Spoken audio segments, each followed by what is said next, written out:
So yesterday's big bugaboo was being on this side of the arena. The door was very bad. We worked on that. Um, oh yeah, that's poop. That's your poop, actually. And there, extended the neck, and then paused, and extended the neck. Did lots of things. Moved the shoulders. Um, yeah, that's still your poop. It is, yeah. And today this is much, much better. I'm pretty pleased with this. And the thinking process is not so much you need to receive that door or whatever noisy or alarming thing they've decided is alarming. It's again building the neural pathways to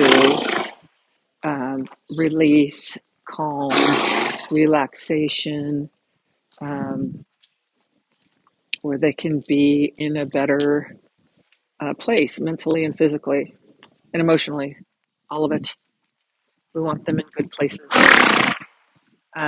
You about every ride I get on, and he goes ahead and blows his nose, which is for me, I take it as a compliment that he's already letting go of some emotion and saying, at least I'm somewhat okay with what's happening.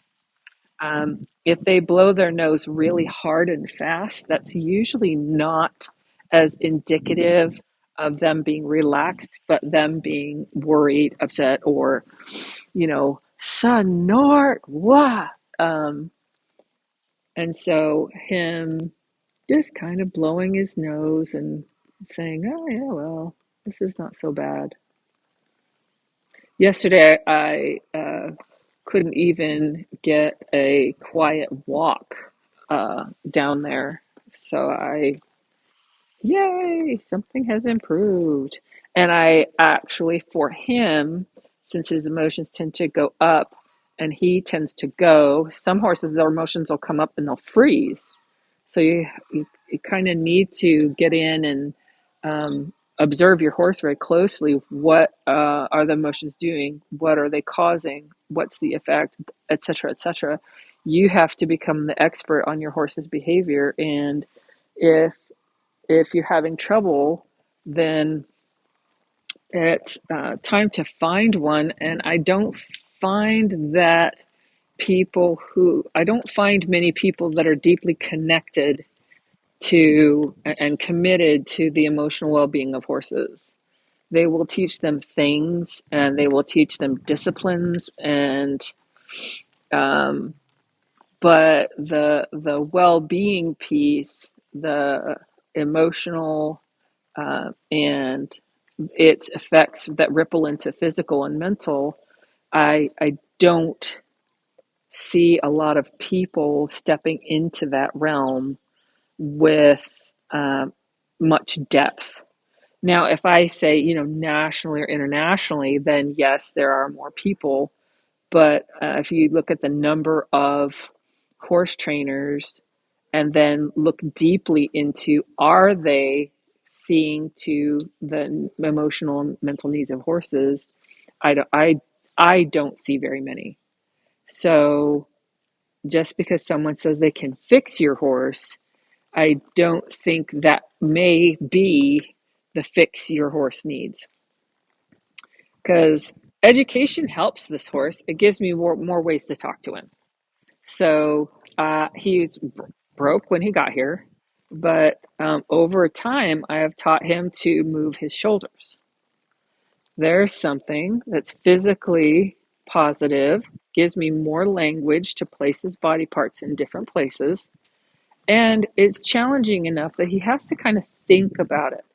So again, another request that's not so hard that it would cause anxiety, but it's hard enough to say, hey, let's have a think. And heck, simple physics. If they're moving their weight from shoulder to shoulder to shoulder to shoulder, at some point they may want to shift it somewhere else. I wonder where that might be. It could be if you have mobile shoulders, they might put a little bit more weight to the haunches. And that's much easier than pulling and blah, blah. So there's a lot you can do with these activities, which is why I have selected um, not only these activities, but this use of these activities. Also, moving the haunches around the shoulders. Most people would just say shoulder in. And I can say, yeah, let's cross the hind leg over, cross the hind leg over. Strengthening the strength, adduction, abduction protects the joints. They get strength in many positions with their hind legs. So when you're riding them and doing a lot of things with them, and they hit an odd position on a hill or a trail, they're going to have the strength to say, that's okay, I've got it, because I have said, let's do a lot of this type of movement and see if you can become strong in different positions.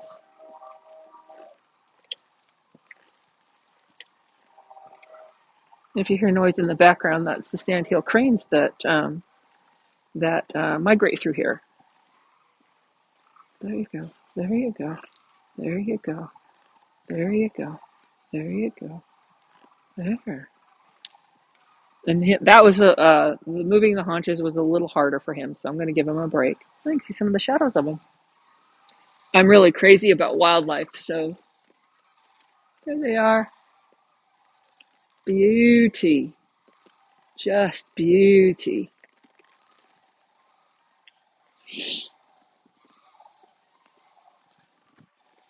So now that he's warming up, he's quiet, he's done some basic things, let's see if we can continue the work that I've started on trotting with a longer neck and see if he'll trot longer than just a few strides, which is what he was doing before. Here we go. And then back to the trot. Since he tends to want to go, go, go, him